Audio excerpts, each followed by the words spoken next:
Assalamualaikum warahmatullahi wabarakatuh. Hai anak-anak, berjumpa lagi dengan Bu Wahyu. Bagaimana kabarnya kalian hari ini? Ibu harap kalian dalam keadaan sehat ya. Sebelum kita mulai pembelajaran, mari kita berdoa terlebih dahulu. Nah, kali ini Ibu akan membahas tentang tema 3, subtema 2, keberagaman makhluk hidup di lingkunganku. Muatan bahasa Indonesia, muatan IPS, dan muatan IPA. Nah, pada pembelajaran kali ini, kita akan membahas bahasa Indonesia tentang narasumber dalam wawancara.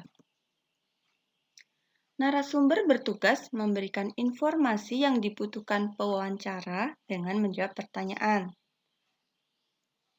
Nah, sebelum melakukan wawancara, kita harus menentukan narasumber yang tepat. Berikutnya, narasumber yang kita wawancarai sebaiknya memenuhi syarat sebagai berikut. Yang pertama, memiliki pengetahuan di bidang tertentu yang berkaitan dengan topik wawancara.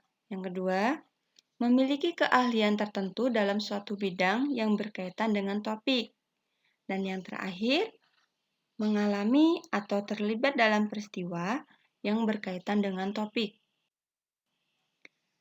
Sikap-sikap pewawancara yang baik terhadap narasumber. Yang pertama, memperkenalkan diri kepada calon narasumber, serta menyatakan maksud dan tujuan dengan jelas. Yang kedua, meminta kesediaan seseorang untuk menjadi narasumber dengan bahasa yang santun. Yang ketiga, menepati janji wawancara dengan narasumber pada waktu dan tempat yang telah disepakati. Yang keempat, melayani narasumber dengan baik, misalkan memberikan makan atau minuman saat wawancara. Yang kelima, berbicara menggunakan bahasa yang santun dan interaktif saat wawancara. 6. Mengajukan pertanyaan dengan jelas, serta mengulangi pertanyaan jika narasumber kurang paham. Yang ketujuh, tidak menyela atau memotong penjelasan narasumber saat menjawab pertanyaan. Dan yang terakhir, mengucapkan terima kasih setelah melakukan wawancara. Berikutnya, muatan IPS, yaitu melestarikan sumber daya alam. Coba perhatikan gambar berikut. Gambar di samping adalah burung cendrawasih. Burung cendrawasih adalah burung khas di Indonesia yang berada di kawasan hutan tropis Papua dan sekitarnya. Hal inilah yang menyebabkan burung tersebut dikelompokkan ke dalam satwa endemik. Burung cendrawasih termasuk ke dalam marga Paradisea, yang jika diterjemahkan artinya burung surga. Burung cendrawasih saat ini termasuk hewan langka, sehingga harus dilindungi. Mari kita ikut serta melestarikan burung cendrawasih dengan cara yang pertama, tidak memperjualbelikannya, tidak memelihara burung cendrawasih perorangan, dan yang terakhir, tidak merusak habitat aslinya di hutan. Yang berikutnya, muatan IPA. Pemanfaatan hewan sebagai sumber daya alam. Hewan dimanfaatkan sebagai bahan makanan, bahan obat-obatan, dan dimanfaatkan tenaganya oleh manusia. Berikut adalah contoh pemanfaatan hewan oleh manusia. Yang pertama, ayam. Ayam dimanfaatkan untuk diambil telur dan dagingnya.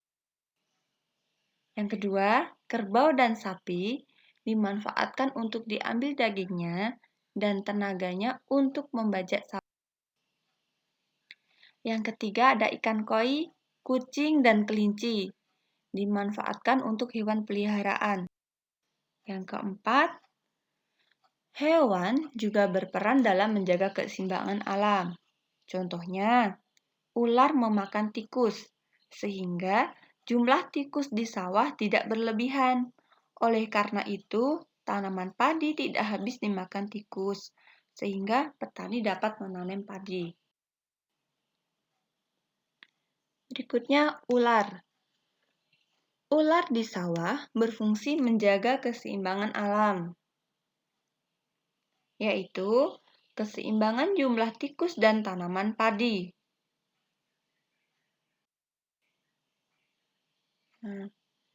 Cara menjaga keseimbangan alam, yang pertama, tidak memanfaatkan hewan secara berlebihan.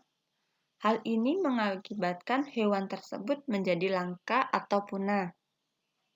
Yang kedua, kita harus menjaga habitat atau tempat hidup hewan. Dan yang terakhir, tidak membeli barang yang berasal dari bagian tubuh hewan langka. Berikutnya, akibat jika keseimbangan alam tidak terjaga. Sebagai contoh, ular sawah musnah atau hilang dari sawah, sehingga tikus sebagai hama padi tidak ada pemangsanya lagi. Jadi mengakibatkan jumlah tikus akan semakin banyak. Selain itu, tanaman padi akan habis dimakan oleh tikus. Nah, setelah Ibu jelaskan, sekarang kalian berlatih bahasa Indonesia. Bagi anak-anak yang sudah memiliki buku berpena, bisa melihat di halaman 170. Bagi yang belum, bisa melihat pada tugas yang Ibu share ini. Berikutnya adalah tugas IPS 3.1. Bagi yang memiliki buku pena, bisa melihat di halaman 171. Dan kemudian tugas IPA, yaitu membuat daftar hewan yang terancam punah. Langkahnya yang pertama, siapkan alat tulis, buku gambar, pensil warna atau krayon. Yang kedua, gambar satu hewan langka seperti burung cendrawasih, burung kakak tua, orang utan, atau anoa. Yang kemudian, tuliskan informasi mengenai hewan, peran hewan dalam habitatnya, pemanfaatan yang sering dilakukan oleh manusia, dan akibat jika hewan tersebut punah. Setelah kalian selesai mengerjakan tugas yang Ibu berikan, kalian kumpulkan ke wali kelas masing-masing ya.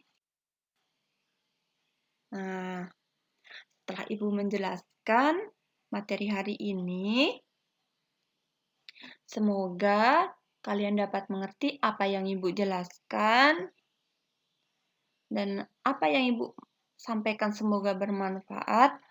Kurang dan lebihnya mohon dimaafkan. Tetap semangat ya. Wassalamualaikum warahmatullahi wabarakatuh.